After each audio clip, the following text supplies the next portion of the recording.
안녕하세요. 지금 KBS 이 방송에서 하나뿐인 내 편이라는 드라마를 하고 있는데 우연히 중간쯤에 제가 보게 됐는데 그 최수종 그 아버지가 딸을 자꾸 멀리에서 지켜보는 이제 교도소에서 나와서 어디서부터 봤냐면은 딸이 수산시장에서 아르바이트 하던 그 장면에서부터 저 드라마를 보기 시작했는데 음, 제가 이제 이혼하고 딸을 멀리서 지켜보던 그런 때가 있었거든요. 어, 예를 들어서 뭐 초등학교에 찾아가서 이렇게 딸이 다니는 학교 운동장을 이렇게 쳐다보고 막 그런 때랑 그런 때가 많이 떠올라서 굉장히 펑펑 울리면서 저 드라마를 보고 있어요. 지금은 이제 살짝 지루해서 드라마가 좀 지루하잖아요. 너무 뻔하니까. 집에서 이제 소리 다 줄여놓고 신문 비전 식사 후 쉬는 타임에 신문 비전을 하려고 얼마 전 27일 날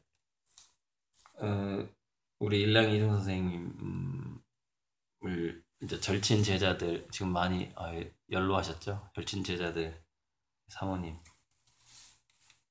송년회 겸 그 모임 창단 제자 모임 창단일이 12월 27일이에요. 그래서 27일 날 모임이 있었어요. 제가 머리가 아주 빛나게 이렇게 모임이 있었는데, 어, 이제 진선미에 대해서 말씀을 해주셨어요. 진선미의 가치에 대해서. 근데 어떤 얘기냐면은, 진선미라는 것이 기본적으로는 피라미드 구조를 가지고 있지만, 진에서, 진에서 선으로, 선에서 미로, 이렇게 완성이 되는 피라미드 구조를 가지고 있지만, 서로 상호적인 관계에 있다. 이런 말씀을 해주셨는데, 그러니까 진이라는 것이 진실, 진솔함, 진짜 뭐 이런 것이지만 화이트 라이라는 개념, 선의의 거짓말이라는 게 있잖아요. 뭐 배고픈데 에, 남의 집 예전에 먹을 거 부족했던 시절에 밥 먹고 왔다라고 거짓말을 하잖아요. 그런 것들이 이제 아름다운 거짓말이었죠. 그래서 진실이라고 해서 뭐 다 좋은 거냐 하는 그런 게 있는 거죠. 최근에 사실을 적시하는 것은 명예훼손죄에서 없애자라는 그런 운동도 있는데 사실을 적시하는 것 자체가 아, 다 정의롭지만은 않을 수도 있는 것이죠. 그런 의미에서 봤을 때. 그래서 이게 제가 트럼프 욕하려고 트럼프가 7살짜리 애랑 전화 통화를 했는데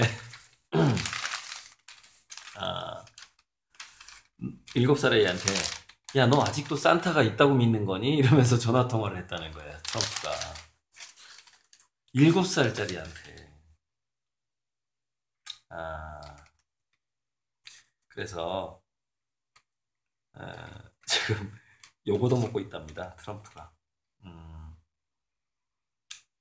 어떻게 7살짜리한테 너 아직도 산타를 믿냐라고 말할 수 있냐 이거죠. 그러니까 그것이 사실이긴 하지만 아름답지 않은 방식의 그 어떤 진실에 대한 폭로라는 것이죠. 이런 현상들이.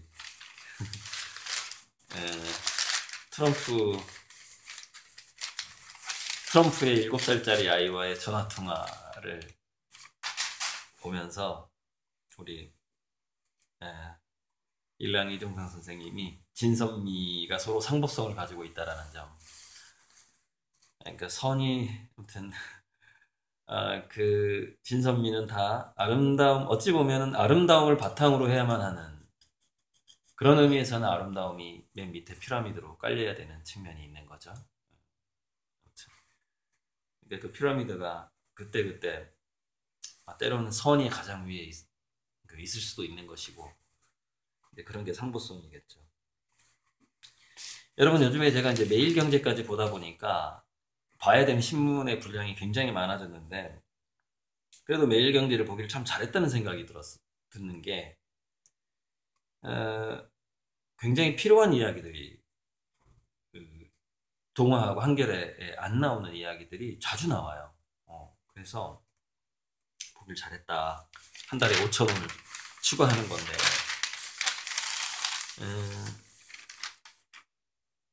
뉴욕타임즈에서 올 한 해 과학계 깜짝 이슈를 10가지를 선정을 했는데, 그 중에서 이제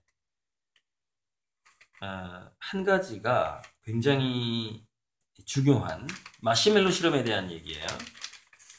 마시멜로 실험이 재현되지 않는다라는 이야기가 나오는 겁니다. 그러니까 마시멜로 실험은 마시멜로를 먹지 않고 참은 아이가 나중에 더 학업 성취도도 좋고 사회적으로 성공하더라라는 그 이야기인데,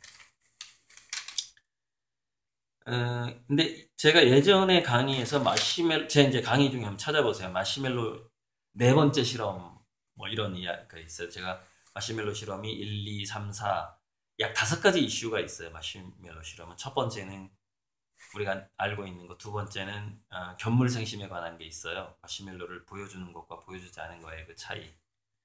세 번째는 마시멜로 실험 전에 어른과의 신뢰 경험과 불신의 경험을 준 다음에 그 아이들이 참아내는 시간이 3배, 5배씩 감소하거나 늘어나더라. 이런 게 있고, 네 번째가 뭐였냐면은 그런 거였어요. 가난한 지역에서 가서 마시멜로 실험을 해본 거예요. 그랬더니 안 참는 애가 더 성공하더라는 겁니다. 그러니까 잘 사는 지역하고 못 사는 지역은 마시멜로 실험은 정반대로 나오더라는 것이죠. 자연스럽게 이 올해 마시멜로 실험이 재현이 잘 안 된다라는 이 이야기가 뉴욕타임스에 선정된 이야기인데, 이게 한 5번째 그 얘기로 올라가기 아주 충분한 아주 흥미로운 마시멜로 실험 얘기인데,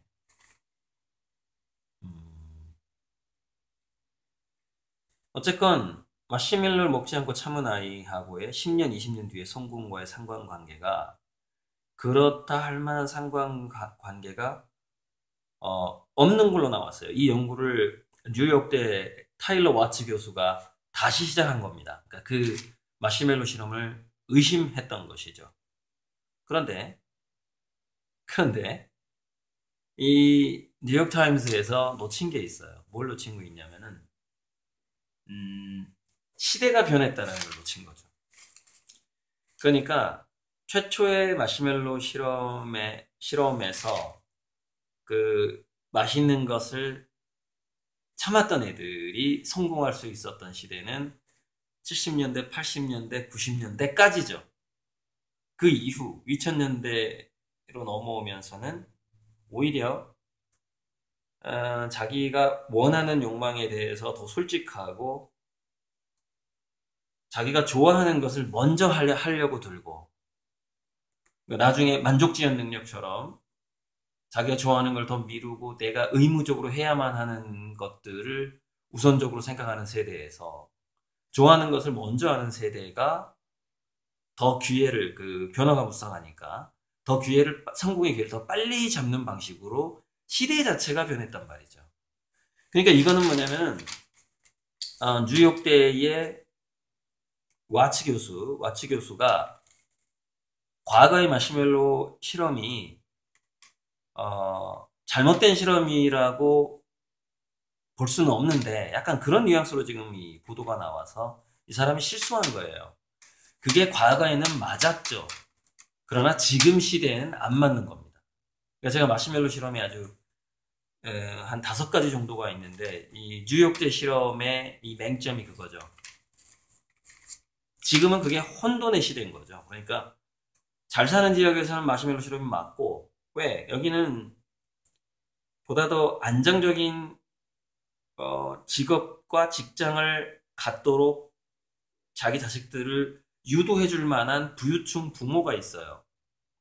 자, 못 사는 지역에서는 그런 부모가 없죠. 그러면은 어떻게든 여러 번 뭔가를 시도하는 애가, 빨리빨리 뭔가를 시도하는 애가 성공할 확률이 더 높겠죠.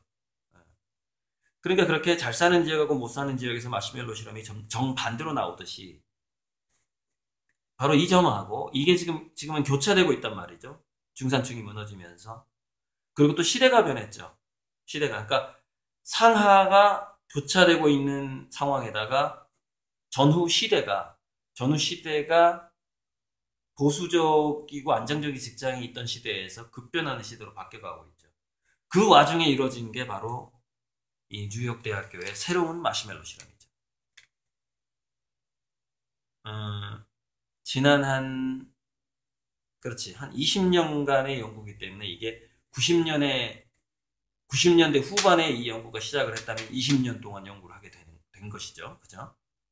그러니까 무슨 얘기냐면 1992년에 전 세계적인 경제가 꺾였단 말이죠. 92년으로 보고 있거든요. 그러니까 92년 이전과 이후는 세상이 달라졌단 말이에요. 그러니까 세상이 달라진 이후에 마시멜로 실험을 새롭게 한 거죠. 그래서 결과가 달라진 거예요. 근데 이 사람은 혼돈스러운 결과를 낸 거죠. 즉 그렇다 할 만한 증거가 없더라. 맞죠? 시대가 바뀌었으니까. 그 얘기를 좀 하고 싶었어요. 자, 블록체인에 대해서 암호화폐, 가상화폐가 블록체인이라는 것으로 블록체인의 아주 초기 단계에서 좀 가장 어떤 그 가치를 평가하기가 쉽죠. 화폐라는 것이 숫자로 이루어져 있기 때문에. 그래서 블록체인 초기 단계에서 암호화폐의 어떤 그것을 보장해주는 어떤 기술로서 블록체인이 시작을 했지만 나중에는 제가 예전에 그렇게 얘기한 적도 있어요. 블록체인이라는 시스템으로 암호화폐가 돌아가는데 이것은 앞으로 블록체인에 의해서 돌아가게 될 수많은 가치들의 1조분의 1에 불과할 것이다. 이런 얘기를 한 적도 있어요. 그러니까 그뿐만 아니라, 그러니까 이 블록체인이라는 게 암호화폐뿐만 아니라 굉장히 다양한 것에 적용이 되게 되는 것이죠. 뭐 음식에 적용이 될 수도 있고 추상적인 가치를 담보하는 데도 적용될 수 있는 것이고 우리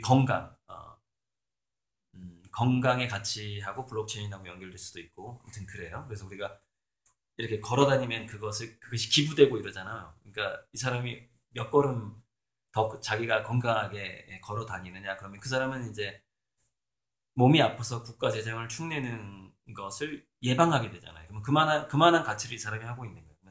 자기는 더 건강해지고 그 건강해지는 것만큼 기업이나 국가에서 다른 사람에게 내가 운동만 하는데 기부금이 가고 막 이런 데까지 이제 블록체인이 들어오고 있단 말이죠.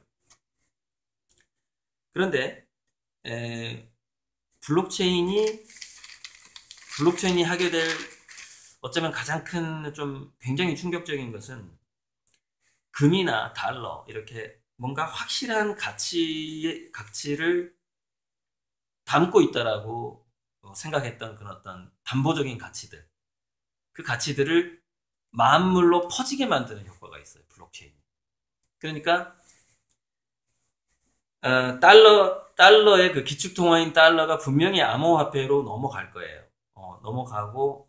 넘어가는 과정에서 달러의 그 가치가 흔들릴 거란 말이죠. 그런데 달러의 가치가 흔들린다고 해서 예전처럼 금의 가치가 올라가는 게 아니에요. 그게 바로 블록체인 시대 이전과 이후의 차이점이죠. 이 점을 혹시 금투자에 관심 있는 사람들은 이 경고를 들으실 필요가 있어요.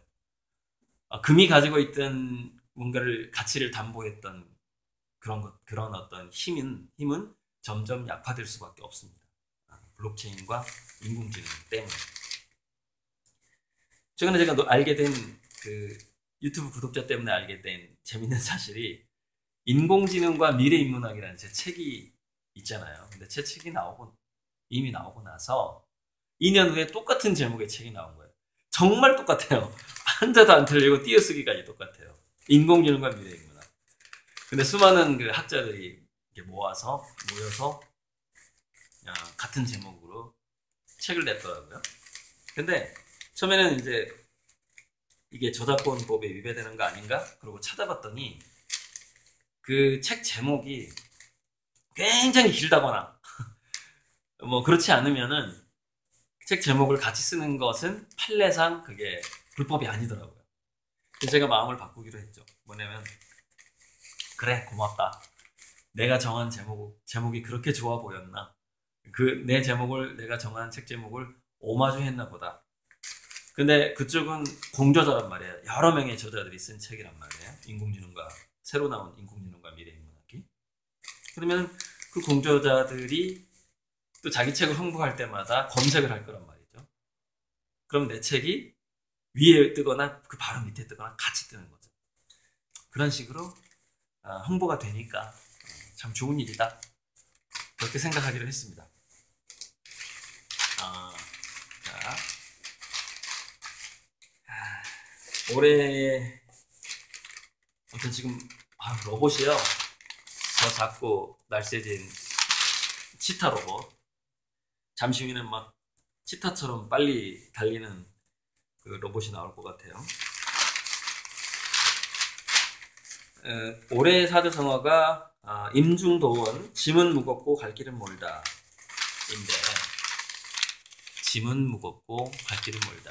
임중도원. 제가 이게 지금 제 심정이랑 같은, 제 심정을 그대로 표현해주는 사자성어라서 2016년 하반기부터 한 10개월간 저한테 매달 250만 원을 투자한 후원 겸 투자죠. 그래서 약 10달간 투자를 했는데 2,500을 저한테 이제 투자를 한 거죠. 그래서 제 그림을 지금 제가 파는 가격의 50%의 가격으로 자기가 소유를 하겠다. 이런 조건으로 호당 3만 원에 투자를 하신 분이 계신데, 작년까지만 해도, 그러니까 2018년까지만 해도, 2017년 중반까지만 해도 제 그림이 이렇게 인기가 있다거나 팔린다거나 하는 어떤 그런 신호가 안 보였잖아요. 근데 최근에 이제 이렇게 구독자들 많이 사주시고 내년에 뭐 거의 40개의 그림을 그려야 되는 상황인데, 또 이제 저를 후원해줬던 그 박배균 회장님의 지인들이 또 제 그림을 사겠다라고 또 표현을 하고, 두재균 소피아 병원장이 또 그림을 샀잖아요. 이제 이게 귀에 들어간 거예요. 그분 귀에 들어간 거 이게. 그래서 저한테 이제 요구를 하게 된 겁니다. 뭐냐면은 내년에 개인전을 한 번 더 하자. 그러면 이제 내년에 만약에 제가 이제 개인전을 하면 10월 달에 하기로 했는데요. 개인전을 하게 되면 그 중에서 약 800호 정도는 호당 3만 원이니까, 그리고 2017년 전시에서 한 50호 정도를 팔았거든요. 그러니까 이제 한 800호가 남았는데, 800호 정도가 팔린 돈은 이제 박병현 회장님이 가져가게 되는 거죠. 그러니까 자기가 이제 팔 사람이 생겼다 이거야. 그래서 저한테 2019년에는 꼭 전시를 하자. 자기 그 한문화 갤러리에서. 거절할 수가 없잖아요. 투자자가 이제 자기가 투자를 어느 정도 회수할 때가 돼서 요구를 하는 건데 제가 거절을 할 수가 없잖아요. 알았다 했고, 이제 주로 이제 큰 그림 위주로 할 건데, 그러니까 작은 그림이 구독자분들한테 팔리는 거고, 이제 큰 그림을 그 전시장이 크니까 할 건데, 그러니까 내년에 지금부터 제가 그려야 되는 그림의 분량이 굉장히 많아지게 된 거예요. 갑자기 이제 2배가 된 거죠. 그래서 오늘 제가 저녁을 먹으면서 콜라를 먹었어요. 콜라를 먹으면서 이제 마음속으로 다짐을 한 게, 이제는 술을 끊는 수밖에 없다. 그러니까 잠을 줄이고 술을 끊는 거죠. 그럼으로써 시간을 확보하는 수밖에 없다. 그러고서 콜라를 먹었습니다. 아주 기념비적인 2018년 말 제가 여러 사람이 모여서 아주 특별한 무슨 송년회라든가 이런 거, 뭐 스승의 날이라든가 이런 거 빼고는 정말, 또는 뭐 제사를 지냈다거나 그런 거 빼고는 3, 4, 5 모여서 술 마시는 시간 자체를 근절시킬 생각입니다. 앞으로. 정말 짐이 무겁고 내년에 지금부터 그려야 될 그림이 너무 많아졌어요. 그래서 그림에 완전히 집중을 해야 되는 상황이에요. 여러분, 중산층들이, 집을 조금 가진 중산층들이 더 어려워지는데, 이게요, 공시지가를 올리면서 보유세가 올라가거든요. 근데 보유세 비율 자체가 지금의 한 5배까지도 올라간다라고 얘기하잖아요. 도봉 박홍기라는 사람이. 근데 이게 보유세가 올라가고 또 공시지가를 올릴 수밖에 없는 이유가, 지금까지 부동산 거래가 굉장히 많았죠. 거기서부터 생긴 국가의 세금이 있었잖아요. 쓸 돈은 점점 많아지는데 이거를 충당할 수 있는 대안이 없답니다.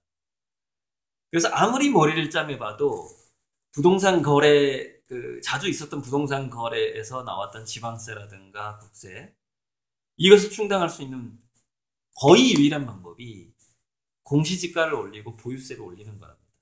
그리고 또 하나, 임대소득자한테 방 한 칸을 임대를 해도, 월세를 받아도 거기에 세금을 먹이는 거라는 것이죠. 이제 얼마나 힘들겠어요. 건물주들의 순환시대가 옵니다. 건물주들의 순환시대. 다행히 저는 제가 가진 부동산이 단 하나도 없습니다.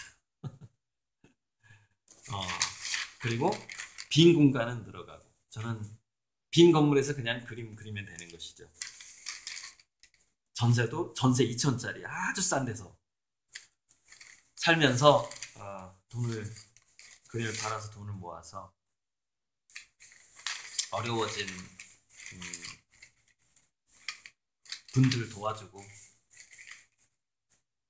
투자 잘 못 받는 분들 도와주고, 그렇게 할 생각입니다.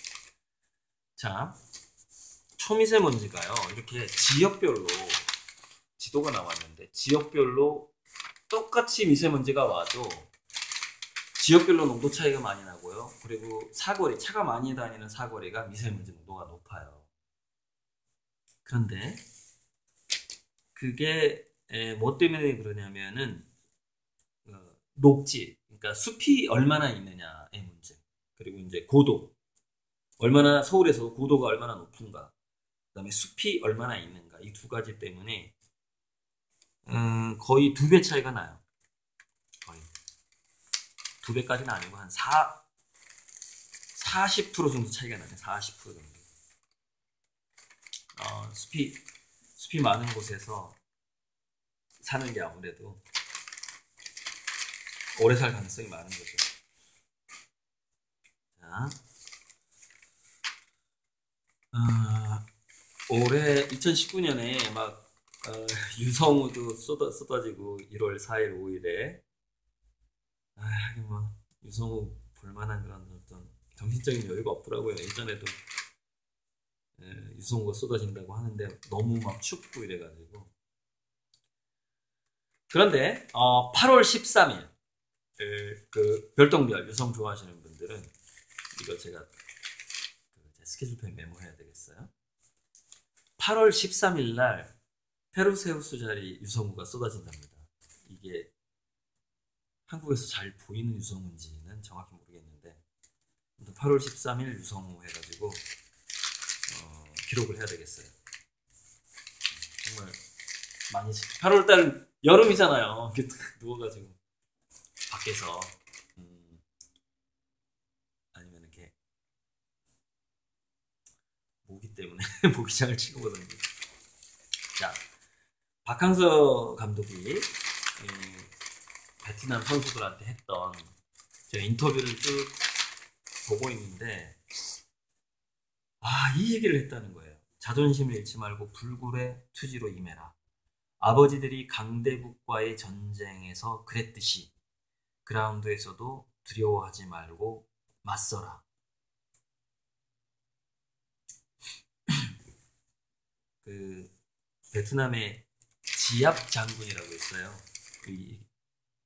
아마 지압 할 때 그 지압 발음이랑 비슷할 거예요. 아마. 지압 장군인데 베트남의 이제 이순신 장군으로 나라를 위기에 직후한 이순신 장군으로 불리는데 지압 장군이 그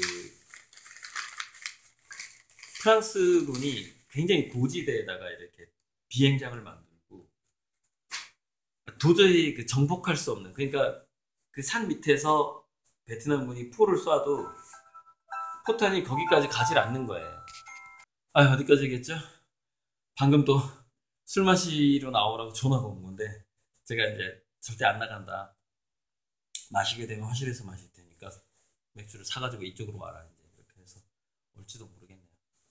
아무튼 그래서 이제 프랑스 그 요새가 너무너무 이제 고지대에 막 비행기 뜨고 내리고 또 첨단 기계고 그 요새를 망가뜨리지 않으면은 그 아무튼 월남이 그 지압 장군이 프랑스를 제압할 수가 없어요. 그래서 어떻게 했냐면은 그리고 또 한꺼번에 공격을 해야 돼. 그러면 이제 그 산 주변으로 그 무거운 포를 그 뭐 말이 그 당시 말이 끌었나? 아무튼 그거를 끌고 그 밑에까지 간 거예요. 그 요새 밑에까지 갔어요. 그리고서 사거리가 안 나오잖아요. 높이 있으니까. 그럼 사거리가 나오는 데까지 뭐 예를 들자면은 산 중턱이다. 그럼 중턱까지 이 포를 올려야 되는 거죠. 근데 위에서 보면 얼마나 잘 보여요. 급하게 움직이다가는 들키겠죠. 그래서 그 포를 사거리까지 올리는데 이건 확실히 지금 뭐랄까 제가 조사를 해봐야 되지만 그 스토리를 전한 사람의 말에 의하면 하루에 25cm를 올라간 적도 있대요. 25cm. 그러니까 그 프랑스군한테 안 들키려고 그 포를 움직이는데 하루에 그럼 뭐야? 한 시간에 몇 cm 올라가는 거야 이게? 설마 2.5m 아닐까 하루에? 근데 어찌됐건 간에 저한테 해준 그 사람의 얘기에 의하면은 하루에 그렇게 조금씩 움직일 정도로 전혀 안 들키고 사거리까지 포를 배치를 한 거예요. 그리고 어느 날 하루 갑자기 포탄을 그 고지다 쏟아부은 거죠. 이렇게 사방에서. 그래서 괴멸시켜버립니다. 정말 대단하죠. 그래서 그거를 프랑스에서는 전혀 예측을 할 수가 없었대요. 그러니까 그걸 끌고 거기까지 오는 것도 예측을 못했고 그렇게 수많은 포를 그리고 그 사거리까지 들키지 않고 그 포를 위로 올린다는 것도 예측을 못했대요. 이제 그런 일화가 있는데 박항서 감독이 바로 너희들의 아버지 할아버지처럼 강대국을 미국도 이겼잖아요. 미국도 강대국을 이긴 아버지 할아버지처럼 두려워하지 마라. 뭐 이런 얘기를 했다는 겁니다. 이상입니다.